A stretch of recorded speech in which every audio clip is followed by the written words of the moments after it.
ॐ ज्ञानतिमिरान्धस्य ज्ञानञ्जनशलाकया चक्षुरुन्मिलितं येन तस्मै श्रीगुरुवे नमः। नमां विष्णुपादाय कृष्णपृष्ठाय भूतले श्रीमते भक्तिवेदान्तस्वामिन्निति नामिने। नमस्ते सारस्वती देवे गौरवाणी प्रचारिणे निर्विशेषा शून्यवादी पाश्चात्यदेशतारिणे। नमो महावदन्याय कृष्णप्रेमप्रदायते कृष्णाय कृष्णचैतन्य नामने गौरतुसे नमः।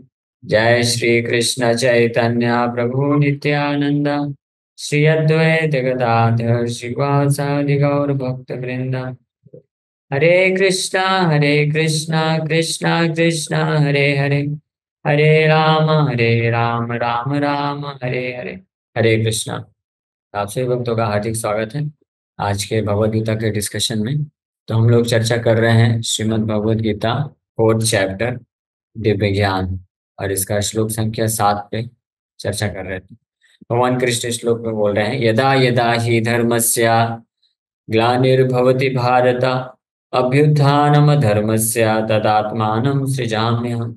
Whenever and wherever, जब जब और जहां जहां there is a decline in religious practice, धर्म की ग्लानि होती है। हाँ, ग्लानि का मतलब या तो नष्ट हो गया है या तो त्रुटियां हो गई, बहुत सारे दोष आ गए हैं, यानी वास्तविक धर्म को लोग पालन नहीं कर रहे हैं। धर्म के नाम पे कुछ और ही कार्य कर रहे हैं, अपने मनमाने तरीके से कार्य कर रहे हैं धर्म के नाम पे। तो इसको बोलते हैं धर्मस्य ग्लानिर। O descendant of Bharat and a predominant rise of religion at that time I descend myself. जब जब और जहाँ पे भी धर्म की ग्लानि होती है उस वक्त प्रीडोमिनेंट राइज ऑफ रिलीजन, अधर्म बढ़ जाता है, उस समय मैं वहाँ पे अवतरित होता हूँ, अपने आप को प्रकट करता हूँ। सृजामि अहम् पे हमने कल चर्चा किया था कि सृजामि अहम् मतलब भगवान बोल रहे हैं कि मैं अपने आप को प्रकट करता हूँ। और धर्मस्य ग्लानि का मतलब भी कल हम चर्चा किए थे कि धर्म का मतलब क्या होता है। धर्म का मतलब होता है कृष्ण का शुद्ध प्रेम से सेवा करना, उसको धर्म बोला जाता है। धर्म का डेफिनेशन है कर्तव्य। तो आत्मा का कर्तव्य कृष्ण का अंश या दास होने के कारण आत्मा का धर्म है कि वो कृष्ण की सेवा करे शुद्ध भाव से, उसको धर्म बोलते हैं। लेकिन जब कोई इस प्रकार के धर्म को भूल जाता है और केवल अपनी इंद्र तृप्ति के कार्य में लगा रहता है और अपने भौतिक सुख को प्राप्त करने के लिए सो कॉल्ड रिलीजन, तथाकथित धर्म का पालन करता है, या नास्तिक बन जाता है। वो दोनों ही, नास्तिक बन गया मतलब पूरी तरह से धर्म नष्ट हो गया, और अगर धर्म का इस्तेमाल करता है कुछ भौतिक सुख को प्राप्त करने के लिए, तो धर्म में दोष आ गया या सिद्धांत के विपरीत चला जाता है, जैसे मायावाद, तो वो भी धर्म में ग्लानि हो गई। तो उस परिस्थिति में भगवान अपने आप को प्रकट करते हैं। तो तात्पर्य में हम लोग को पढ़ना था आज। द वर्ड सृजामि इज सिग्निफिकेंट हियर इन सृजामि can not be used in the sense of creation, because according to the previous word there is no creation of the Lord's form or body, since all of the forms are eternally existent। तो ये भी हमने कल चर्चा किए थे हम लोग, ये कि सृजामी के कई अर्थ होते हैं। सृजामी का मतलब जो होता है सृजन होना, क्रिएट करना होता है। सृजामी का अर्थ होता है अपने आप को प्रकट करना भी होता है, मैनिफेस्ट करना भी होता है। और सृजामी का अर्थ है अवतरित होना। तो यहाँ पे रूपा जी स्पष्ट बता रहे हैं कि सृजामी का अर्थ ये तो बिल्कुल नहीं हो सकता है कि क्रिएशन हुआ, क्योंकि पिछले श्लोक में ऑलरेडी भगवान ये बता चुके हैं कि भगवान के स्वरूप का कोई सृष्टि नहीं होती है।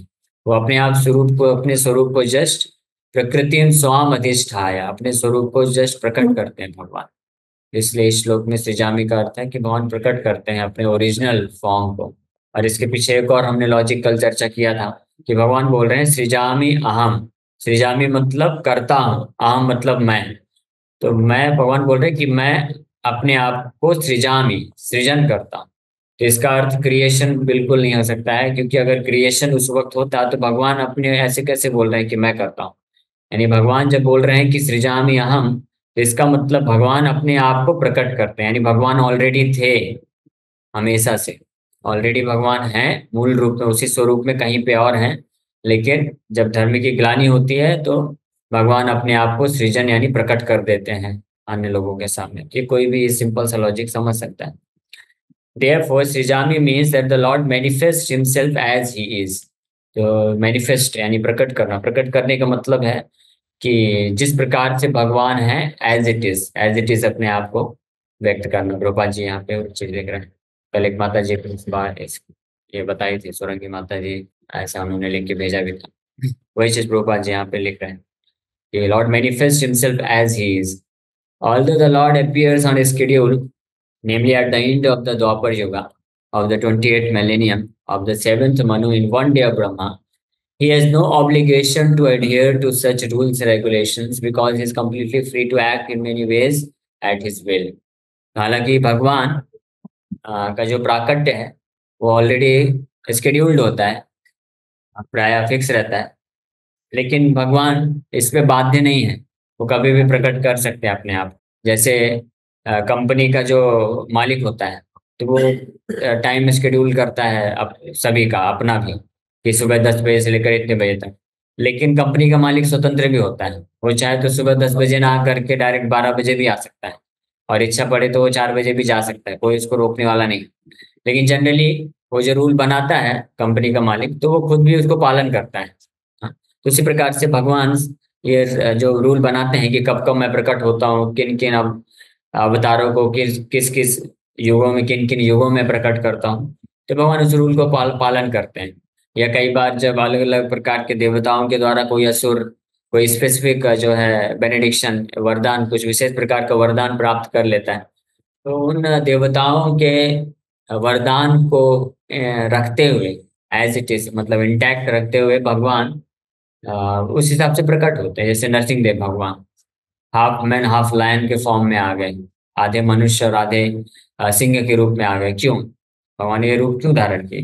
ब्रह्मा जी ने वरदान दिया था, इसलिए ब्रह्मा जी का मान रखने के लिए, क्योंकि वो भी उनके महान भक्त हैं। इस तरह से तो भगवान ये कार्य करते हैं, लेकिन वास्तव में वो स्वतंत्र रहते हैं, कभी भी किसी भी प्रकार से वो कार्य कर सकते हैं, प्रकट हो सकते हैं, उनके ऊपर कोई ऑब्लिगेशन नहीं, ये कोई नियम कानून नहीं। लेकिन जनरली भगवान कृष्ण स्वयं ब्रह्मा जी के एक दिन में एक बार आते हैं। और वो कब आते हैं? At the end of Dwapara Yuga of the 28th millennium. Brahma ji के एक दिन में टोटल 14 मनवंतर होते हैं। 14 Manus are there in one day of Brahma. तो उसका जो 7th मनवंतर होता है, 7वां मनु जो होता है, उसके 28वें साइकिल में 14 मनवंतर होते हैं, और एक एक मनवंतर के काल में 71 साइकिल्स ऑफ सत्य द्वापर त्रेता कलयुग होता है। 71 71 चक्र होते हैं सतयुग द्वापर त्रेता और कलयुग के, हर एक मनवंतर में। तो भगवान कृष्ण ब्रह्मा जी के एक दिन के 7वें मनवंतर के 28वें साइकिल के द्वापर युग के अंत में आते हैं। ये जनरल भगवान का ऐसा शेड्यूल रहता है। और उसी साइकिल में, उसी समय उस कलयुग के प्रारंभ में फिर वही कृष्ण चैतन्य महाप्रभु के रूप में भी आते हैं। So he therefore appears by his own will whenever there is a predominance of irreligiosity and a disappearance of true religion। तो इसलिए वो प्रकट होते हैं जब भी अधर्म की प्रधानता हो जाती है और जो असली वास्तविक धर्म होता है वो नष्ट होने लग जाता है। तो भगवान जब जो वास्तविक धर्म को स्थापित करने वाले शास्त्र नष्ट हो जाते हैं, अप्रकट हो जाते हैं, तो भगवान स्वयं आते हैं और शास्त्रों की भी स्थापना करके जाते हैं। जैसे यहाँ पे भी गीता की स्थापना करके जाते हैं। और लेकिन कभी कभी ऐसा होता है कि शास्त्र तो होते हैं, लेकिन उन शास्त्रों के अनुसार, शास्त्रों की सही शिक्षाओं को लोग प्राप्त नहीं कर पाते हैं। कुछ ढोंगी लोग आकर के उस शास्त्रों की शिक्षाओं को तोड़ मरोड़ कर देते हैं।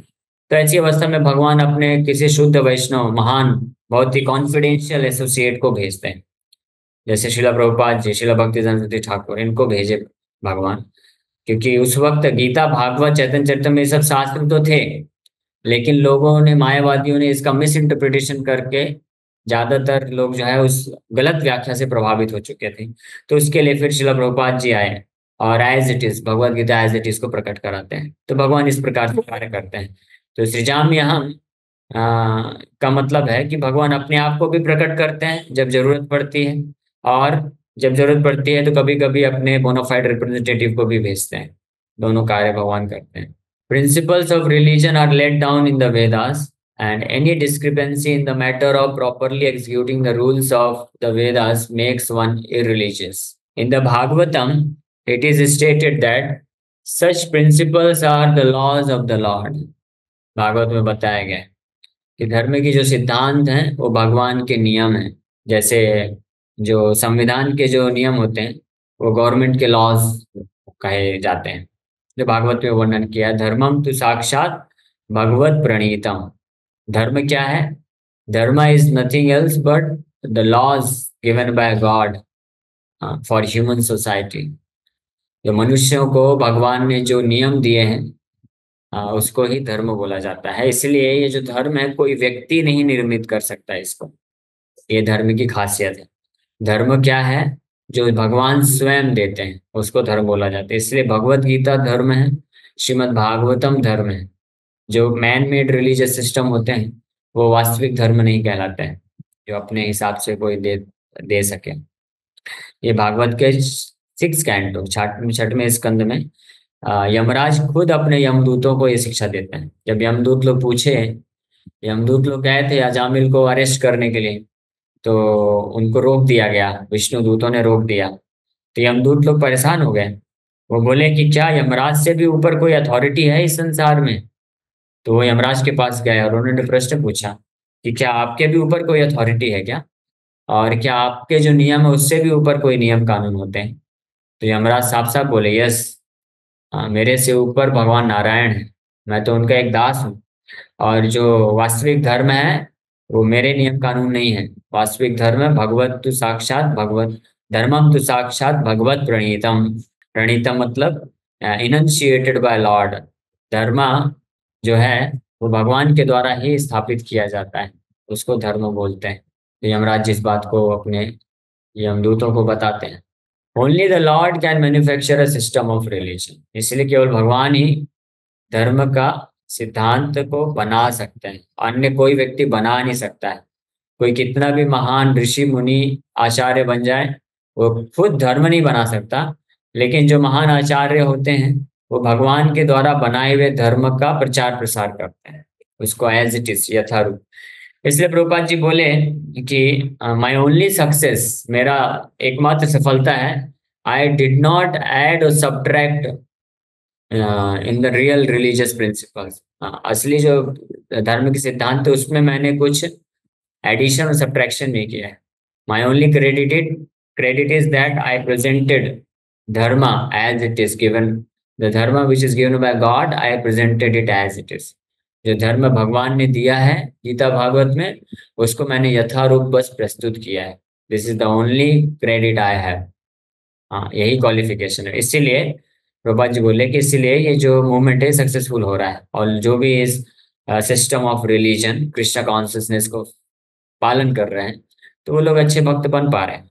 तो इसीलिए इसीलिए हम देखते हैं कि कोई कितना भी बड़ा विद्वान हो, संस्कृत का ज्ञाता हो, बहुत बड़ा स्कॉलर हो, बहुत इन्फ्लुएंशियल पर्सनैलिटी भी क्यों ना हो, लेकिन अगर वो धर्म के सिद्धांतों में कुछ एडिशन सब्ट्रैक्शन अगर कर देता है, कुछ जोड़ घटाना कर देता है अपने हिसाब से, तो फिर वो अनसक्सेसफुल हो जाता है, वो कार्य नहीं कर पाता है। The Vedas are also accepted as originally spoken by the Lord Himself to Brahma from within his heart.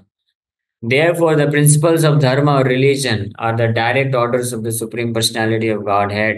धर्मम तो साक्षात भगवत प्रणीतम, जो मैंने ऑलरेडी बताया। ये वेद भी जो है डायरेक्ट भगवान से आते हैं। भगवान कृष्ण ही ब्रह्मा जी को दिए, ब्रह्मा जी नारद मुनि को, फिर वेद व्यास जी को, वेद व्यास जी ने उसको रिटन फॉर्म में प्रदान किए। These principles are clearly indicated throughout the Bhagavad Gita. और ये धर्म के जो सिद्धांत हैं वो भगवत गीता में बहुत ही स्पष्ट रूप में इनकी व्याख्या की गई है। The purpose of the Vedas is to establish such principles under the order of the Supreme Lord. And the Lord directly orders at the end of the Gita that the highest principle of religion is to surrender unto Him only and nothing more. ये आप लोग ध्यान करके रखिए। ये the highest principle of religion is to surrender unto Him only. That means भगवान कृष्ण को ही पूर्ण रूप से समर्पण करना, ये धर्म के सिद्धांतों का सर्वश्रेष्ठ सिद्धांत है, धर्म का सर्वश्रेष्ठ सिद्धांत है। The highest principle of religion is to surrender unto Krishna only. हाँ, माम एकम शरणम व्रजन। और इसको भगवान कृष्ण खुद कैसे बोले गीता में, सर्वधर्मान परित्यज्य माम एकम शरणम व्रजा, अहम त्वाम सर्व पापेभ्यो मोक्षयिष्यामि मा शुचा। Abandon all other varieties of religion। बाकी सभी तथाकथित रिलीजियस सिस्टम को छोड़ दो और एकमात्र मेरा शरण ले लो, एकमात्र, only, because that is the sum and substance of all religious principles और culmination of all kinds of religious activities और the highest principle of religion बोल सकते हैं, वो है धर्म। और यहाँ पे प्रभुपाद जी बता रहे हैं कि धर्म के सिद्धांतों का सर्वश्रेष्ठ धर्म का सर्वश्रेष्ठ सिद्धांत है केवल कृष्ण को समर्पण करना। और एक जगह बताते हैं Prabhupada ji, the highest principal of morality क्या है, कि नैतिकता, नैतिक सिद्धांत, सर्वश्रेष्ठ नैतिक सिद्धांत है सदैव कृष्ण का स्मरण करना। The highest principal of morality is to always remember Krishna and never forget Krishna. That is the highest principal of morality. And the highest principle of religion is to fully surrender to Krishna only. That is the highest principal of religious system. तो धर्म का सर्वश्रेष्ठ सिद्धांत क्या है, केवल कृष्ण को समर्पण करना। और नैतिकता का सर्वश्रेष्ठ सिद्धांत है केवल कृष्ण को स्मरण करना। ठीक है, ये दो चीज ध्यान रखिए, क्योंकि इसी में कंफ्यूजन होता है, इसी में लोग जो है भ्रमित हो जाते हैं। वो लोग बोलते हैं कुछ लोग कि क्या आप हरे कृष्णा बस जप करते रहते हो, कुछ समाज सेवा करिए, कुछ नैतिक कार्य करिए, कुछ मोरल वैल्यूज को डेवलप करिए। हाँ, तो लोग जानते नहीं है कि मोरल वैल्यूज, जितने भी प्रकार की मोरालिटी है इस संसार में, उन सब का मुख्य उद्देश्य क्या है, हमको इस प्लेटफॉर्म में लेके आना कि हम सदैव कृष्ण का स्मरण करें। ये लॉजिकल है, साइंटिफिक है, इसको हम बड़े आसानी से समझ सकते हैं। मोरालिटी का मतलब क्या होता है, नैतिकता का मतलब क्या होता है। हाँ, नैतिकता का मतलब होता है कि आपके ऊपर अगर किसी ने कुछ कृपा किया है, आपको किसी ने हेल्प दिया है, तो आप भी उनको हेल्प करिए, इन रिटर्न में एटलीस्ट आप उनको धन्यवाद दीजिए। हाँ, क्योंकि हमको इस संसार में हर किसी कुछ कुछ किसी न किसी जीवात्माओं से, व्यक्ति से कुछ ना कुछ हमको हेल्प मिलता है। हाँ, बच्चों को माँ बाप से सहायता मिलती है, और स्टूडेंट्स को टीचर से मिलती है, और प्रजा को नेताओं से मिलती है, सो कॉल्ड उससे डाउटफुल है। और इसी प्रकार से पेशेंट को डॉक्टर से मिलती है। तो इस प्रकार से, तो ये नैतिकता बोलती है, मोरल प्रिंसिपल बोलता है कि हमको रिटर्न में उनको कुछ देना चाहिए, है ना। हमको भी फिर रिटर्न में हमको भी समाज का सेवा करना चाहिए, क्योंकि समाज में ये सब लोग हैं, टीचर्स हैं, डॉक्टर्स हैं, पॉलिटिशियंस हैं, पुलिसमैन हैं, आर्मी ऑफिसर्स हैं, और अन्य बहुत सारे लोग हैं।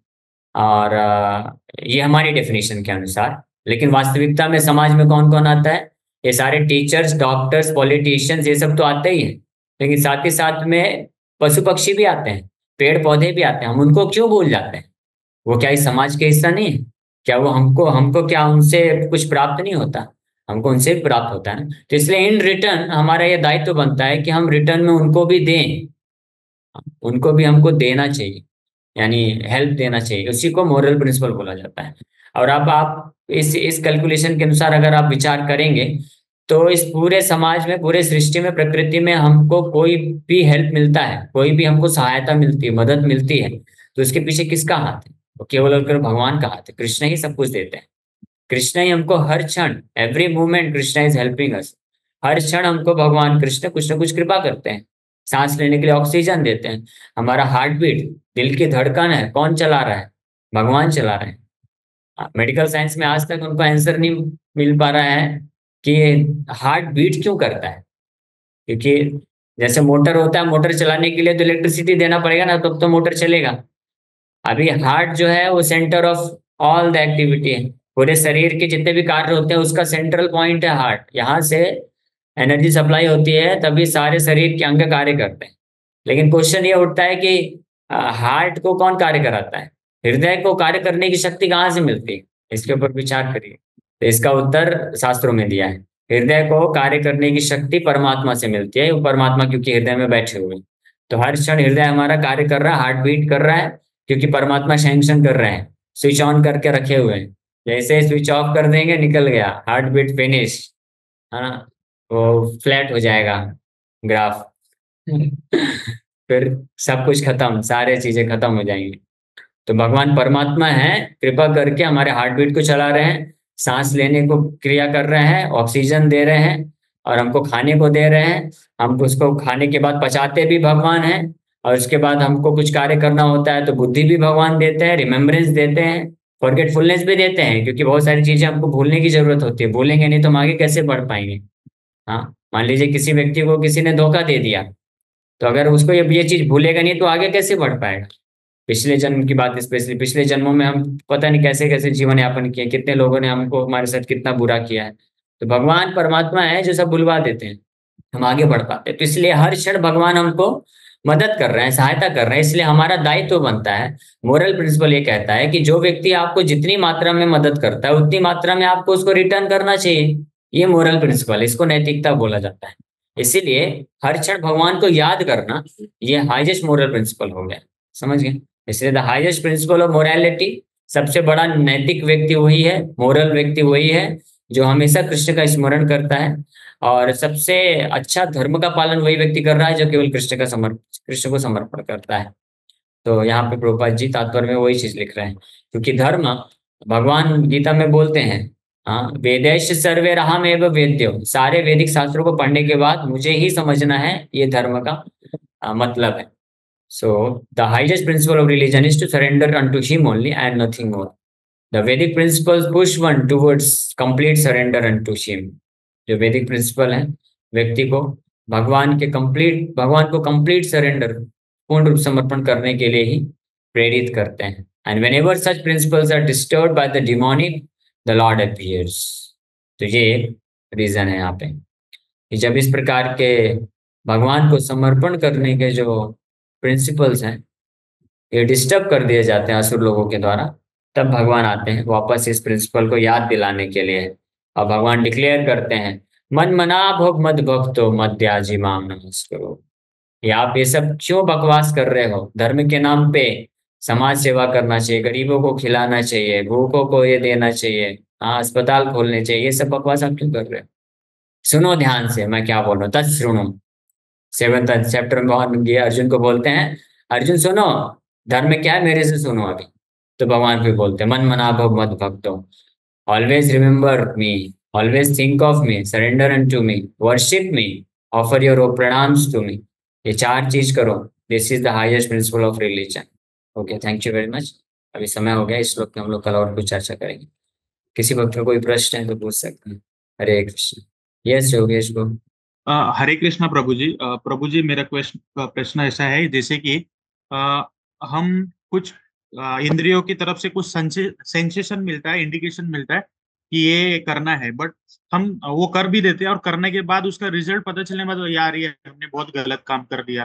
तो ये हमारी क्षमता को बढ़ाने के लिए वो काम सही है या गलत है, ये मन को सबसे पहले इंडिकेट करने के लिए हमको किस तरीके से जीवन में आगे ये बढ़ना पड़ेगा? हमेशा ध्यान रखना चाहिए, हमेशा ध्यान रखना चाहिए कि ये जो सेंसेस इंद्रियां हैं ये हमारी इंद्रियां नहीं है, ये इंद्रियां कृष्ण की हैं। ऋषि के न ऋषिकेशा, भगवान ऋषिकेश, ऋषिक मतलब इंद्रिया, ईश मतलब स्वामी, कंट्रोलर। तो इंद्रियों के स्वामी कौन है, भगवान कृष्ण है। उनका ये भगवान कृष्ण का ये प्रॉपर्टी है। हम इसको अपना मान करके क्यों बैठ जाते हैं, जब हम अपना मान के बैठते हैं इसलिए हम इसको फिर गलत इस्तेमाल करते हैं। ये सो कॉल्ड अच्छा इस्तेमाल, तथाकथित अच्छा कार्य करना भी, वो भी गलत ही है। ये ऐसा नहीं है कि केवल इंद्रियों का दुरुपयोग केवल पाप में कार्य करने से होता है।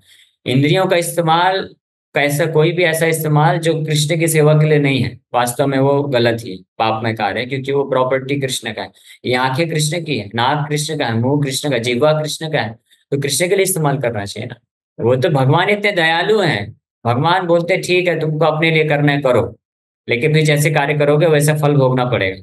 तो भगवान दया करके दे दिए हैं, लेकिन हमको समझना चाहिए। तो अगर हम हमेशा ये ध्यान रखेंगे कि ये शरीर हमारा नहीं है, हमने नहीं प्राप्त किया है, भगवान ने दिया है प्रकृति के माध्यम से, तो ये भगवान भगवान की सेवा के लिए इस्तेमाल होना चाहिए। तो फिर इसमें कोई दिक्कत नहीं रहेगा, हम भी संतुष्ट रहेंगे, भगवान भी संतुष्ट रहेंगे। प्रभु जी, आपने जैसे समझाया मैं समझ गया, लेकिन वो जब गलत हो रहा है उस टाइम उसको रुकाने के लिए कुछ प्रभु जी किस तरीके से समझना चाहिए इसका? अगर आप समझ गए हैं तो यही तो समझना है।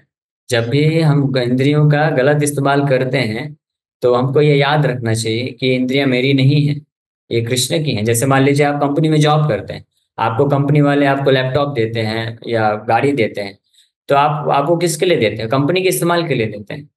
तो आप उसको कभी भी अपने पर्सनल यूज के लिए नहीं कर सकते हैं, तो कंपनी के यूज के लिए करना है। इसलिए कंपनी लैपटॉप वगैरह देती है तो उसमें और कुछ एप्लीकेशन आप खोल ही नहीं सकते, केवल कंपनी के एप्लीकेशन खोल के कार्य कर सकते हैं। लेकिन भगवान कृष्ण ऐसे बहुत से इतने दयालु हैं कि ऐसा नहीं है, वो अलाउ करते हैं, ठीक है आप स्वतंत्र हैं। तो इस तरह से हम बचे रहेंगे। एक्चुअली में यही प्रिंसिपल है कर्म बंधन का। जितनी मात्रा में हम अपनी इंद्रियों का इस्तेमाल कृष्ण के अलावा करते हैं, उतनी मात्रा में हम कर्म के बंधन में फंसते हैं। और जितनी मात्रा में हम ये रियलाइज करके कि हमारा नहीं है, ये कृष्ण का है, तो कृष्ण की सेवा के लिए लगाना चाहिए, तो फिर उतनी मात्रा में हम कर्म के बंधन से मुक्त रहते हैं। अर्जुन को भगवान ने वही बोला कि अर्जुन तुम युद्ध करो लेकिन मेरे लिए करो, तो तुम बंधन में नहीं फंसोगे। सिंपल सी बात है। तो हम अगर ये हमेशा स्मरण करेंगे, रखेंगे, ध्यान रखेंगे, तो हम इंद्रियों को सही इस्तेमाल करेंगे। ओके प्रभु जी, हरे हरे कृष्णा कृष्ण। प्रभु। हरे कृष्ण। हरे कृष्णा जी, दंडवत प्रणाम प्रभु जी। जैसे आपने बताया भगवान ने विश्व स्मृति का भाव दिया हुआ है कि हम भूल जाएं बुरी चीजें, तो हम अच्छी चीजें जैसे भगवान के श्लोक हैं, स्तुति है, या कोई भी ऐसी चीजें हमेशा याद क्यों नहीं रह पाती? हमें हमारे अंदर क्या कमी है कि वो चीज याद नहीं रख पाते हैं अच्छी हरे चीजें? कृष्णा। हरे कृष्ण। तो हाँ, तो हम अगर हम भगवान को, इसीलिए हमको हमेशा भगवान से प्रार्थना करना चाहिए कि हे भगवान, आप परमात्मा के रूप में हमारे हृदय में हैं, तो इसलिए आप कृपा करके मुझे हमेशा आपका रिमेम्बरेंस दीजिए। ये हमारी प्रेयर प्रार्थना होनी चाहिए। तो अगर हमारे हृदय में सिंसियरिटी रहेगी तो भगवान कभी भी हमको भूलने नहीं देंगे, उनको हमेशा स्मरण बना के रखेंगे। ठीक है। तो ये हमको प्रार्थना करते रहना चाहिए भगवान को कि ऐसी कभी परिस्थिति ना आए भगवान कि मैं आपको कभी भूलूं, मैं हमेशा आपको याद रख सकूं, आप कृपा करिए। तो भगवान इस प्रकार से अरेंजमेंट करेंगे हमारे लाइफ को। ठीक है। लास्ट क्वेश्चन निम्बेश प्रभु का। निम्बेश बोले प्रभु, सुन पा रहे हैं? हरे कृष्णा प्रभु। हरे प्रभु जी, कृष्ण। जैसे आपने बताया कि भगवान हमें सब कुछ देते हैं, बट हम स्टिल अगर भगवान के लिए ग्रेटिट्यूड व्यक्त ना करें, उनका आभार हम व्यक्त ना करें, तो ये भी पाप होगा क्या? यस, ये भी पाप ही है। मतलब पाप बोले अब क्या बोले, भगवान दयालु है इसलिए भगवान ऐसा नहीं है कि हम उनको ग्रेटिट्यूड व्यक्त नहीं करते तो भगवान सजा देंगे। हिटलर की तरह नहीं है भगवान। लेकिन हमको समझना चाहिए कि भगवान हमको सब कुछ दे रहे हैं, तो हम अगर रिटर्न में नहीं कर रहे हैं भगवान को, तो इसका मतलब this is not good. This is वो व्यक्ति जो है जेंटलमैन नहीं कहलाएगा फिर, सज्जन व्यक्ति नहीं। सज्जन व्यक्ति वो होता है कि जिसके ऊपर जो दूसरा व्यक्ति को एक अगर सहायता करता है, कृपा करता है, तो एटलीस्ट थैंक यू तो बोलता है।